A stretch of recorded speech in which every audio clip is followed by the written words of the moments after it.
Hello and welcome to Article 19. My name is Marty Malloy, Chief of Staff and Catalyst at Tamman, and I am the host for our MiniPod conversation today. I'm joined by my excellent colleague, Jessica DiPonziano, full stack web developer and the lead developer on our new website. Fake fact about Jess, she once thought about rooting for the Dallas Cowboys, but quickly regained her sanity. Jess, how are you doing today? It's so nice to talk with you. I'm doing good, Marty. How are you? I'm great. So this is a little bit different than our usual podcast. We're going to dispense with a lot of the other pieces around here. It's going to be a mini pod. So I just want to jump right in. Before I go with my questions, though, can you just tell folks a little bit about yourself? So I'm Jessica DiPonziano, full stack developer at Tamman, like Marty said. I've been in the web development game for about, I want to say 6 or 7 years now, coming up on 2 years with Tamman. And just for the record, I rooted for the Dallas Cowboys once, and it's because the fantasy championship was at stake. Oh, wow. I am shocked. I And I know how needed big of an them. Eagles fan you are. So, It was very, very painful, but I won a few $100s. So, I had to go with it. you have to weigh those things sometimes. I have to say, in my fantasy, I've been in a fantasy league for years and years and years. For the very, very first time, I chose my very first Dallas Cowboy. It was not Oof. easy. It was the kicker though, so it was like okay, like I mean, you know, I didn't feel as guilty because it didn't affect the Eagles in any way. It was just fantasy. yeah, So it's like, God, I do uh, have to root for him. that's great. So let's talk a little bit about our new website that you were the lead developer on. I know I worked with you very closely throughout. What are you most proud of, or something maybe that you solved that you really want to pinpoint to highlight on this brand new website? For lack of a better term, we Rumpelstiltskined it. Um, when, as a team, we first received the site, it wasn't quite up to where we would want to be for launch. Um, some standards weren't met. There were some accessibility shortages where we've really shined in the last few years with our clients weren't being represented in our site. So I was really proud of the fact in the short timeline that we had, we were really able to bring the code up to a better standard as well as implement some major accessibility changes that really improved the experience on the site for all users. That's awesome. Is there one accessibility thing that you did that you just think, man, that was awesome once it was done? Probably the biggest overhaul was the navigation, any menu Mm, items. So navigations can be very tricky when it comes to screen readers, and a lot of people sometimes tend to look for more like tabbing with the keyboard, but not always realizing that screen readers most of the time follow the same motion a keyboard will, but sometimes they don't.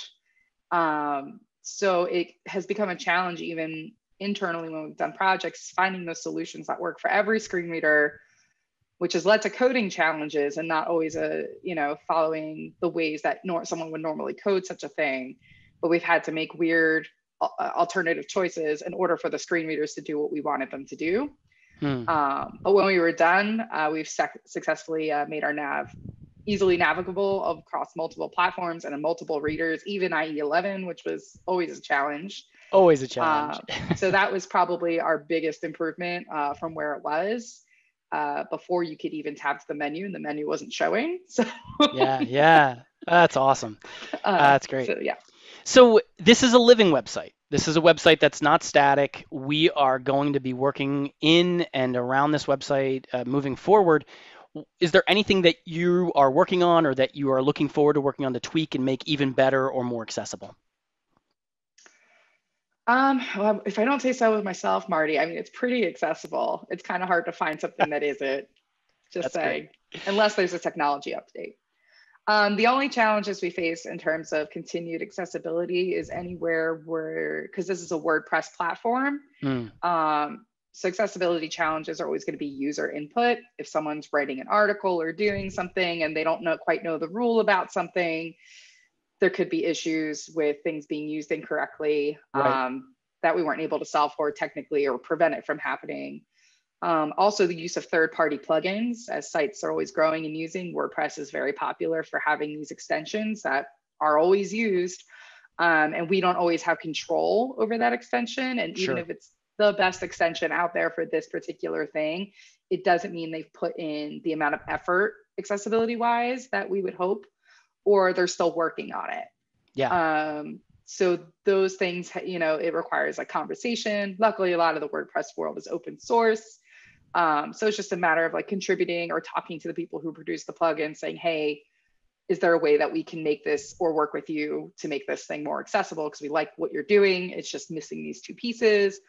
So always continue to maybe improve that, especially with people or plugins we like to use a lot, maybe help continue those conversations. Other than that, the back end, if someone with any, assistive technology needs, the back end may be challenging. Part of that is WordPress. I believe they are making improvements to it as they go, but it is a challenge because it is a WYSIWYG editor for the most part. But there are things we can do in the custom blocks that we built that we can make sure that they're more accessible if that's a path that is going to be continued on, at least from the editor standpoint. That's great. That's great. So as a developer, you received the designs. You talked a little bit about this, that it wasn't where it wanted to be, but was there anything in the designs more from a functionality standpoint or something that you just didn't agree with or that you would have liked to have seen done differently? There's always two things that tend to always be a hang up for everyone. That always causes issues because it never looks as nice as it does on a Photoshop document. First one is always hero images. Yeah, right. Solving a problem for hero images. And if you're in a scenario where it's not a one size fits all in the original design, is coming up with how do we make text always accessible on any possible background that a person can upload to this platform. It's always a challenge. People don't always like the alternatives to design. A lot of times it's adding a block of text behind a color behind the text, to create that contrast. It's always a challenge to figure out, and people still struggle with ways to like have hero images the way they really want it and be accessible. The other one is more of a UX issue-ish, is the search mechanism. Search is always complicated, especially when you apply filters and understanding what that user experience is like, walking through it and talking. It's like, okay, well, does this filter make sense if you can't see it as a filter? Do you put it before or after the search box? If you click a filter, does it load the new stuff, or do you wait till all the filters are clicked and then you hit the search button? The way we have it is accessible. I personally think it's a little confusing, the order of operations, and you can only select one of this or one of this. So I think it's something as a team, we're probably going to go back to the drawing board and be like, well, let's really walk through this. Like, what is it that we want people to do here? Yeah. And how do we want them to do it? And it might lead to even a design change. Because I think with the short amount of time we had at the time, it was thought about, we were trying to fit the functionality to the design versus the design to the functionality of what we truly wanted to happen. Like I said, it's not inaccessible, but we think we could definitely improve on it. So that leads me to my last question for you. And that is, it sounds like, well, I happen to know, so I'm not even going to say it sounds like. I know that you put accessibility at the forefront of a lot of your work. And as you're thinking through those different personas, would you say that those personas and that user flow and that user first mentality, is that a part of how you approach your coding? It is. When I was learning to code, or when I was a young programmer around people many years older than I am in the field, they would always say, usually a good user experience requires less code. And good design requires less code, because you're not trying to break things. You're going with the way things normally go. So to me, simplicity is everything, because it's already hard enough to program anything, but the more complicated you make it, you're more prone to bugs, you're more prone to trip ups. And if you're doing something that's not a normal, UX pattern that's widely accepted, you're trying to break something to make something else happen. Which is never good. So clean code, clean experience, they tend to go together. Yeah, So I that's tend to great. apply that. But when I also think, when you said personas, I always think of my mother because I told her my sister is a user experience designer. So we're complementary. We've worked a lot together in the past. And she was like, "What is the difference between what you two do?" And I said, "Well, she creates the design." And I said, "Do you know, like when you go to a website and you can't find what you're looking for, or you can't find the shopping cart button?" She's like, "Yeah, they make me so mad." I said, "That's a bad user experience." I said, "My sister fixes those and makes better designs so you can find that shopping cart, and I build them." So she always now goes and looks at every website and says, "Wait, this pop-up keeps getting in the way." She's like, "This is a bad user experience. You should call them and redo their website for them." That's great. That's So great. now she That's points awesome. it out when she finds bad user experiences on websites. Mrs. DiPonziano, Tamman's secret salesperson. That's great. I love it. So good. Jess, I appreciate you hopping on and doing this quick mini pod with me.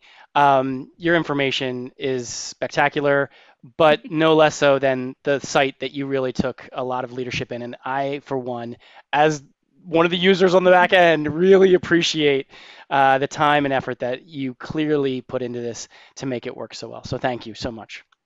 Got it. Talk to you. Bye. All right, bye.